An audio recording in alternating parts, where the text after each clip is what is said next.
Welcome to Buns, Burgers, and Big Ideas, the go-to podcast for aspiring and seasoned leaders in the quick service restaurant industry. Each week, we serve up actionable insights and proven strategies to help you lead smarter, build stronger teams, and elevate operations. Whether you're taking your first steps into leadership or refining your expertise, we're here to fuel your growth and spark big ideas. Let's dig in. Oh, there we go. Sorry. Good morning, Riley. Good morning, Eric. How are you today? I'm good. How are you? It's a good day today. Yeah. I'm glad you're here. I'm glad you're here. Oh. See, intros are the worst. They are. Let's just say it. Let's just tell our listeners. All right. If you have suggestions on how to open a podcast, let us know. Please. Yeah. Inbox is open. DMs are open. Please tell us how to start an episode. We go through this literally every time we record. We're like, how do we do this? How do we record? How do we welcome them back? Welcome back. I don't know. Is it that simple? I think we're in it now. Yeah. This is going on, right? Yeah, Okay. I think we're just gonna run with it, Eric. All right. Well, I am glad you're here, and welcome back, everybody. Buns, Burgers, Big Ideas. Yes, and hopefully you listened to our level 1 podcast last week. episode last week. Yep. Today we're gonna go right into level 2. Level 2, man. It's where it's at. Yeah. So I feel like it's a good place to be. Yeah. For most of our leaders. Yeah, that it is. It's the relationship level. Yeah. And when we talk relationships, I think everybody thinks differently about what that means. Especially in a business setting too. Uh-huh. Like, am I buddy with them? Am I friends with them? Or am I just a confidant, a leader? Yeah. Like it's hard to define. Right. But as we're looking at level 2, really, I think this is that bridge from manager to leader. And I think this is where we start getting into the nitty gritty of like, what kind of leader are you going to be? Are you going to be a leader? Yeah. And that relationship level is really, in our opinion or my opinion, the foundation of leadership, because leadership is influence. And how can you influence somebody if you don't have a relationship with them? And let's also make sure that we understand there's a difference between influence and manipulation. Because level 1 is more around, hey, I might manipulate you to get you to do what I need you to do. And the difference now is now I want to influence you. Now I want to spark those big ideas in you where you're going to get those things done, those results on your own or with your people. Yeah. And what is the stat? Like, what is it? 1 out of every 10 people is a true leader. Like 90% of people just can't. Yeah. It doesn't work. We're just managers. We're just managers, yeah. And that's where we do have to take the time to really learn about ourselves and who we want to be. So as you're looking at building relationships with your people, I want to make sure that we all understand that this takes time, right? It takes time to build relationships, and it's different for everybody on what that relationship looks like. Yeah, and you said time. That's the biggest thing. Time and consistency. If you go from, developing yourself and you're learning about yourself, you're learning what kind of leader you be, but then you fall right back into, your old ways, like that's okay, but you got to correct course really quick to make sure you keep up that momentum. It's okay to make those mistakes along the way. You've said it multiple times, and this really is the level of listen, learn, lead, right? Yeah. Like we have to. One of the biggest keys of figuring out level 2 is listening to your team and listening to your people, listening to the guests, and trying to do something with that. So we're terrible at listening. I was always terrible at listening. Like we think we listen. But usually it's like I'm listening to respond. I'm waiting for you to finish talking so I can put my 2 cents in. As we look at the level 2 and as we talk about listening and those skill sets, it really is one of those core principles of trying to become a better leader, right? The 2 ears, 1 mouth type thing. And you hit it exactly right. We listen to respond, not to understand. And that skill, I'm still learning how to do that. It's a constant learning with a lot of this leadership stuff. It's a journey. So when we talk about active listening, we talk about you're listening to learn. You're listening to learn. So what are some things that you can pull out, and maybe you take some notes after you have a conversation with somebody? I think a couple episodes ago we talked about how when you met somebody, you put notes in the contact, like 3 kids, like da-da-da. Yep. Like how do you have a conversation with one of your team members and then pull out those key points for your benefit? Yeah, I think we just have to go in with an open mindset when we're asking those questions. And I know, we'll have a episode around open-ended questions and things like that. So stay tuned or search, right? So you can listen to that one as well. But we have to go in with the intent of they may know more about this, or they may go down a completely different route than what we thought maybe the issue was. Or maybe they have great ideas, so we have to be open to hearing those out and, allowing them to also try the things that they want, because people will talk, right? We have to get better at asking the right questions. We have to get better at listening to what the responses are, and not trying to manipulate them into the way of where we want them to go. I have two things. Please. First is body language is a part of listening, because I could be telling you I have a great day, like, oh, I'm having such a great day, Eric, but maybe my body language suggests otherwise. So it's important to pay attention to those cues as well. The second thing was, you mentioned a couple staff meetings ago about active listening. We were talking about it as a staff because, again, we're always learning. And one of the biggest things that stuck with me was the question, why am I talking? Or something like that. Like, why am I talking? What was the other? I can't remember. What was the other part of that? Sure. Do you remember? Oh man, I'd love to say I do. It's okay. But it's why am I talking, and what am I missing by talking? Yeah. I know can lead into that. And you mentioned the behavior and the body language, because I think there's two different things here as well. When you listen to what people are saying, and we're working towards that common goal, we also want to watch their behaviors, right? Like in level 2 leadership, people might tell you exactly what they want you to hear, but now we need to observe them, right? So we're listening, we're observing, and then we're looking to serve our people. And we can't serve our people if we don't love our people. And that's where that relationship and love, and I get it, the context of that. Like, I love our people. I love who we are, and I love what we're doing. And I get to see that in action every single day.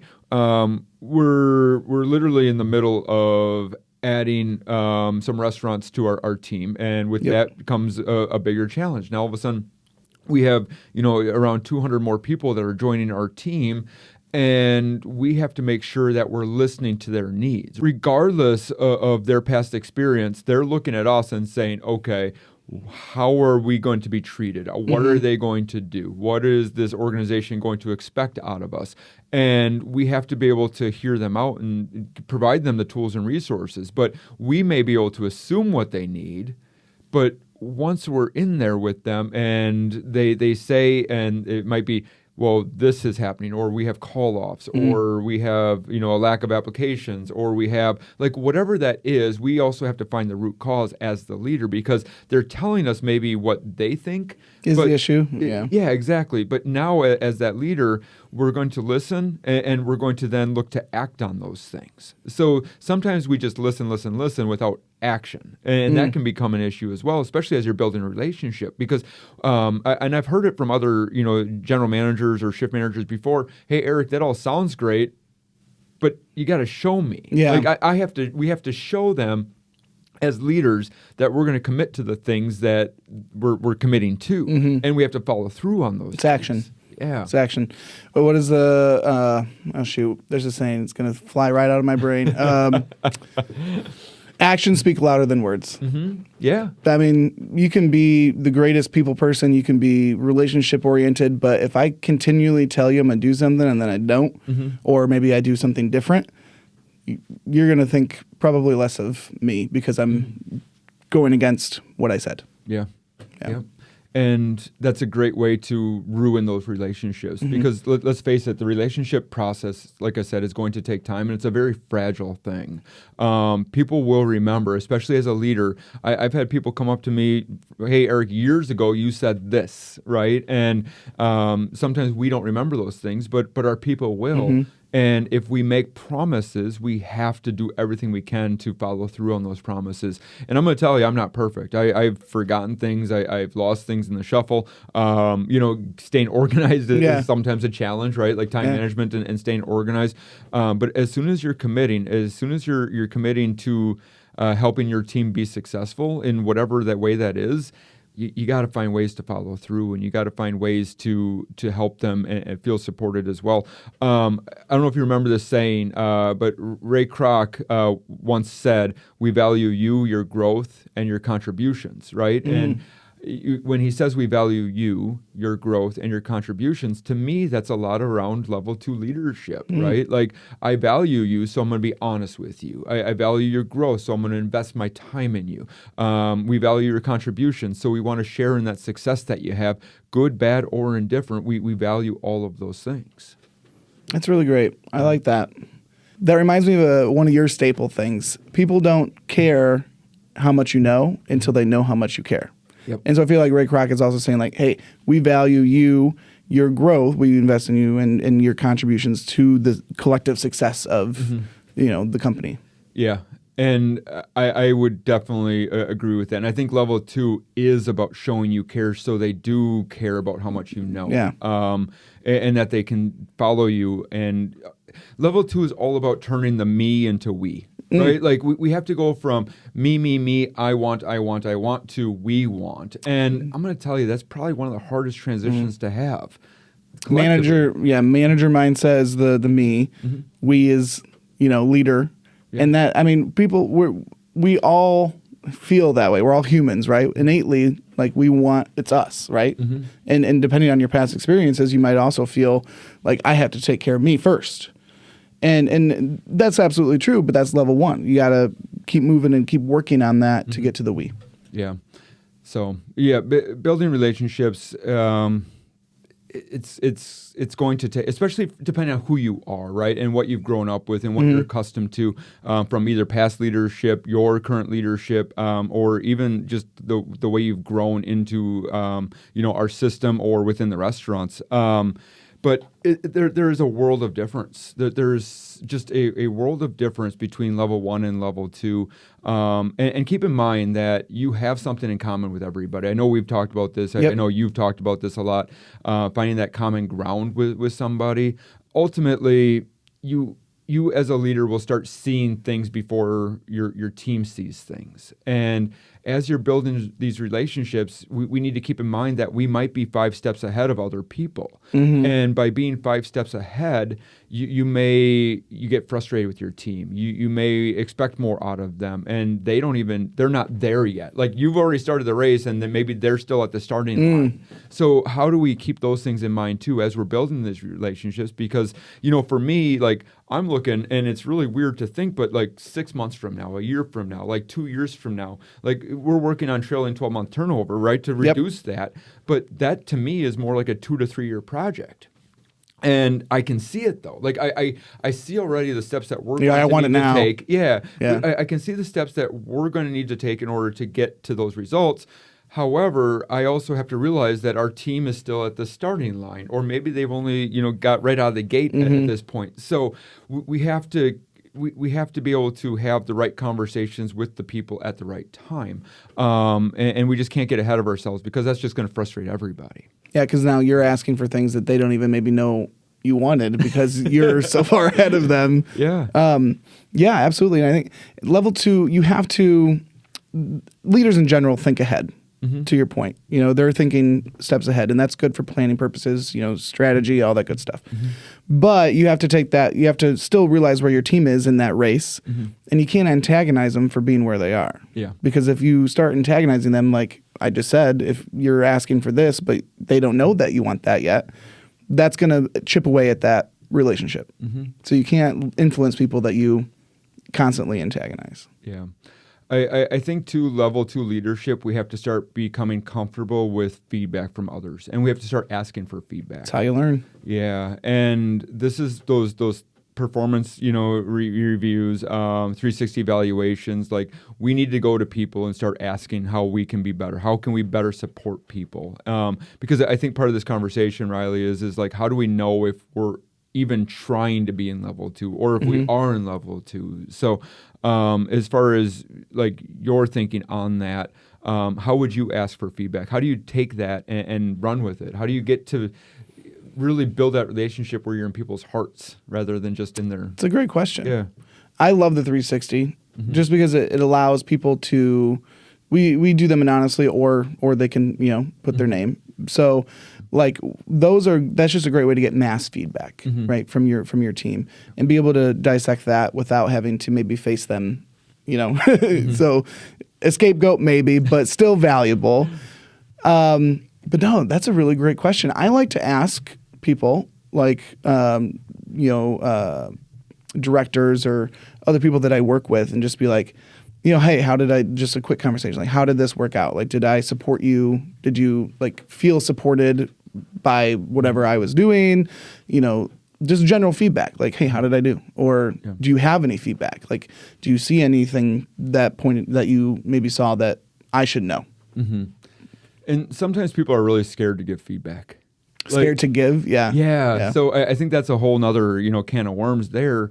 And I would just suggest this, because sometimes we do surround ourselves with the wrong people, right? Sometimes we surround ourselves with the negative mindset type of people. What I would encourage you to do is take feedback from everybody. Like, first of all, there is feedback, and people do provide feedback, and I think there's value in everyone and their opinion, right? Because that's what they see and that's how they feel. It's a different perspective, Yeah. But as far as how personally to take some of those things and what to do with that, I heard this saying before. It's like, don't take feedback from somebody you wouldn't necessarily ask for their advice. Right? So if I'm not going to ask for your advice, then I might not take your feedback as seriously. Okay, that's fair. Because I was thinking about the other way around, like, don't ask them. Or ask them, and if they don't give you feedback, then that's their feedback. And that's what I would say is, you don't have to necessarily ask for feedback from everybody, but everybody's going to give you feedback in some way, right? Whether it's the employee not showing up for your shifts, if it's the employee who maybe doesn't seem to listen to you, if it's the body language, actual feedback, like there's also, and that's where the observe comes in. Out of all of this level 2 stuff, right? You can listen to everything, but you have to observe, right? You have to observe how people are working for you and with you, and are they looking to get results for you or because of you? Because if I'm running a shift and people are working their butts off, regardless of what I'm doing or how I'm doing it, it's they're trying to work for me now, and that's that level 2 leadership. But if you're looking around and people are listening to the kitchen manager over you as the shift manager, or they're listening to the crew person, like, you don't have the influence yet. Like, you might have the title, but you don't have the influence. And that's where, if I have to go and tell you that I'm the boss, right? If I have to go, hey, Riley, you need to listen to me. I'm the boss. I'm in charge. Like, you're not influencing people. That's level 1 for sure. Yeah, and that's where now you have to do something a little different. You have to listen. You have to observe, and then from there, you have to find out why. Yeah, you have to find out why are they listening to the crew person and not me, and get that feedback from them.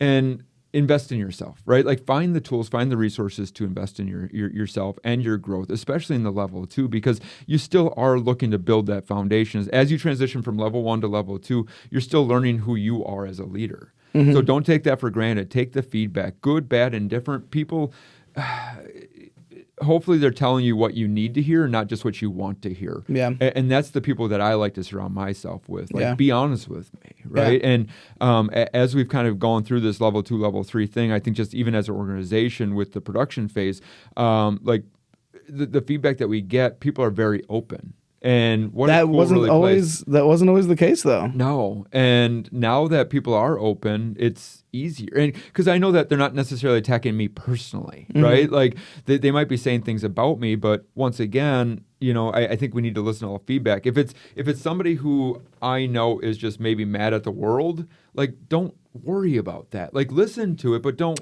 worry about it. But how are you going to know if they're just mad at the world, Eric? You have to know behaviors. Them. Yeah. And you got to get to know your people, and you got to get to know their strengths. It'd be super easy to take what that person says to heart, when really, to your point, you know them well enough to know that they're just mad, or something else happened in their life that maybe has them on edge, and so you know that that's not coming from a place of malice. It's coming from just a place. And knowing your team is a way to do that. But you have to know your team to know yourself, and you have to know yourself to know your team. Does that make sense? It's a perfect cycle. And it's a slow process, and I think as you go through and as you work on your level 2 leadership, right? Like as we work on our level 2 leadership, build those relationships, start to find common ground with everybody, start to invest in people. I was thinking about this the other day where, we have to teach others what we know, and we have to be okay with those mistakes, and we have to be okay with not knowing things. But as we learn, as we invest in ourselves, as we become better versions of ourselves, like that's where you can start building, and that's where people will start to follow you.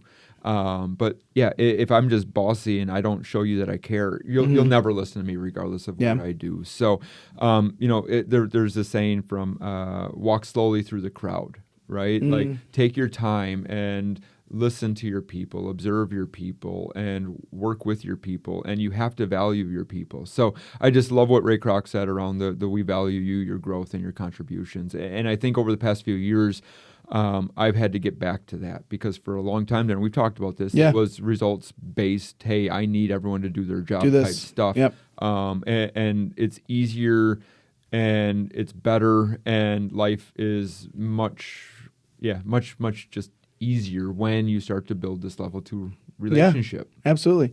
Like Eric said, guys, like we weren't always at this point in time. There was a point where Eric just said we were more results driven organization, but now we've put in the work and have shifted to more level 2 and getting to know our people. And so now getting those things and having those conversations and running the organization as a collective we is happening. Yeah. So turn the me's, not we into me. Don't do that. Don't go backwards. Yeah. Take your time. Remember why we're in this. Remember why you want to be a leader and not just a manager. Remember why you want this, because it does feel really good. So turn those me's into we's, and I'm telling you that the more your team is successful, the more we are successful, and everything can happen for us and with us, and because of us. So I love level 2. I love the fact that people are now going to follow us because they want to and not because we have to. And it's an exciting time to really be in our growth journey of leadership there. So exciting. Yeah. Awesome. All right. Listen, learn, and lead, guys. We told you. So we'll see you next week. Thanks for joining us on Buns, Burgers, and Big Ideas.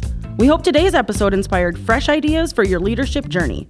Be sure to subscribe so you never miss an episode, and keep learning with us as we continue to explore leadership in the QSR world. Until next time, take care and lead well.